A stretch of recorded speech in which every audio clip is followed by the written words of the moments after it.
Hello everyone, welcome back to my channel and to the continuation of Bryar Rose. Let's continue. I fought the undead. So you'd think JFK wouldn't be an issue. It is. There are 4 reasons behind this. First, I've never been in an airport before. I barely left the penthouse in the past. Going to Aaron Racks or Brooklyn, that was a big journey. Now, I'm in an airport. Second, there are people everywhere. They're all rushing around with their bags and the briefcases. Everyone seems to know exactly where to go and what to do. For my part, I needed to ask 4 people in uniforms before I figured out how to get my ticket and go through security. Third, why do they hate my shoes? I was almost past the scanner gateway thing, but I had left my flats on. I'm not sure what that was all about, but I was basically dragged back and had to go through again. However, leaving my shoes on seemed to mark me as dangerous. They even had to bring over a lady guard to touch my junk, and that was unexpected. All of which brings me to the present moment, and item number 4. How do I find my gate? It's all very confusing to find signage, in my humble opinion. If there's one benefit to this situation, it's that my wolf is still asleep.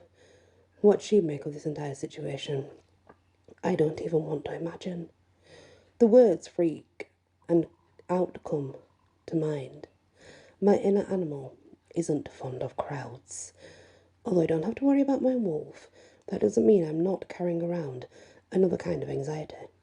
As I step along, a weight of guilt settles in my bones. I know what it's about. Ella and Knox.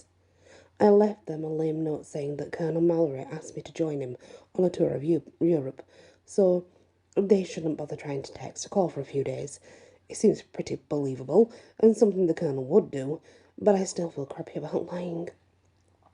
Finally, I find my gate, get in line to board, and that's when a familiar face steps out of the crowd.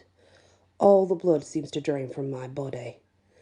Standing before me is Reggie, the undead dude who was imprisoned in Alex's basement but escaped last summer. The guy who used to follow Jules. And I know for a fact that Reggie's favourite meal is human. Oh no. Reggie strides forward. Like before, he looks like he fell out of a toothpaste ad in 1950.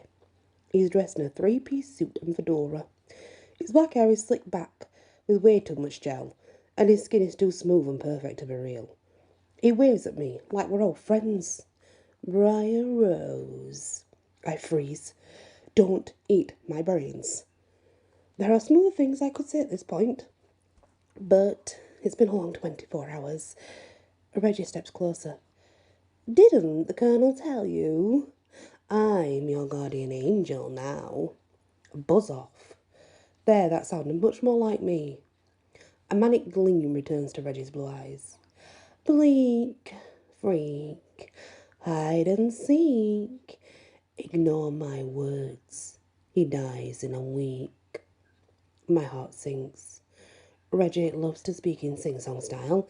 He's super creepy. Every cell in my body wants to run onto the plane and forget this conversation ever happened. But I can't get past the last thing Reggie said. Ignore my words.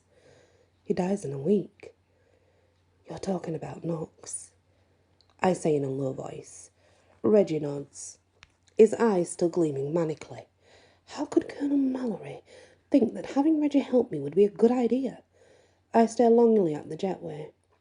I'd love to walk away right now, but if there's any chance Reggie knows something that will help Knox, I simply have to try. I grip the straps of my duffels so tightly, my nails bite into my palms. Tell me what you know. A fountain of magic, fountain of magic. Destroy it all and life turns tragic. I frown. No one's been talking about destroying the fountain, Reggie. Not yet, anyway. But if I haven't confided the fact to my mate and my best friend, I'm certainly not sharing it with an undead freak who's accosting me in JFK. Ties, tries, words and lies. Remember that, and no one dies. Reggie then turns and stalks off into the crowd. I watch him leave, shaking my head in shock. Well, that was a useless conversation. I just want to stop at this point. It's a puzzle, guys. Tries, word and lies. Remember that. And no one dies. Can you guess it? With Reggie gone, I'm finally able to walk the jetway and find my seat on the plane. The flight no sooner lifts off and then my eyelids feel like they're weighed down with boulders. Looks like staying up all night hacking is finally catching up with me. Within minutes, I fall asleep. At first, my dreams are pretty cool. Have a vision of a plane's cabin filling with white mist. Child me runs up and down the aisle. I catch flashes of bright red hair. Her laughter is like the tinkling of bells. Come and find me, she calls. I unbuckle my belt to do just that when I notice the shadows creeping down the curved walls of the fuselage. The mist on the floor turns a thicker shade of white. The darkness on the walls congeals into the form of two shadowmen. A knot of emotion tightens in my throat. I'm in a plane, over an ocean, and a mile into the air. The shadowmen showing up here can't be a good thing. With halting steps, I force myself to step away from the shadowmen. The mist by my feet turns even thicker. The air thickens.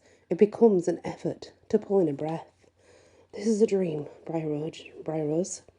Everything will be fine.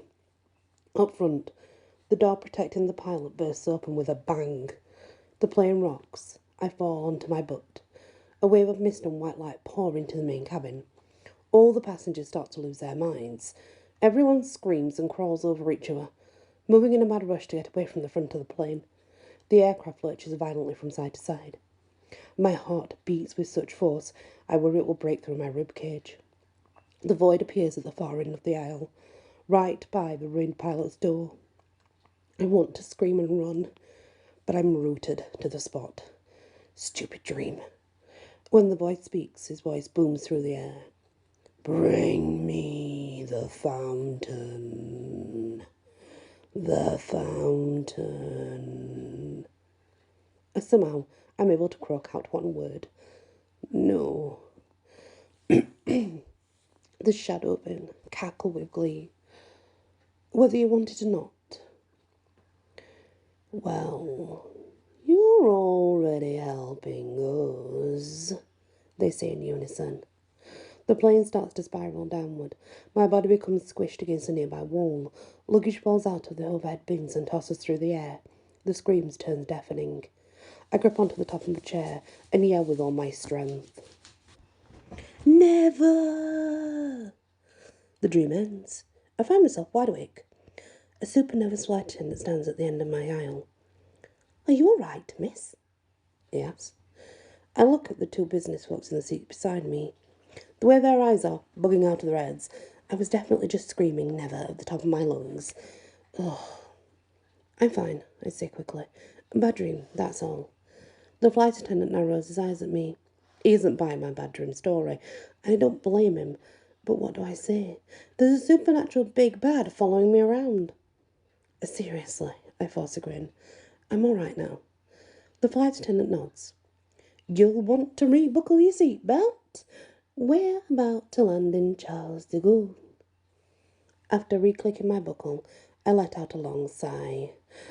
Oh, we're almost about to land. That's good news. At least, I think. And that's the next chapter of Bryar Rose. That must have been a really scary dream, though, when she's on a plane, I have to admit. Ay. Not good. Thank you for listening to this episode, and many blessings.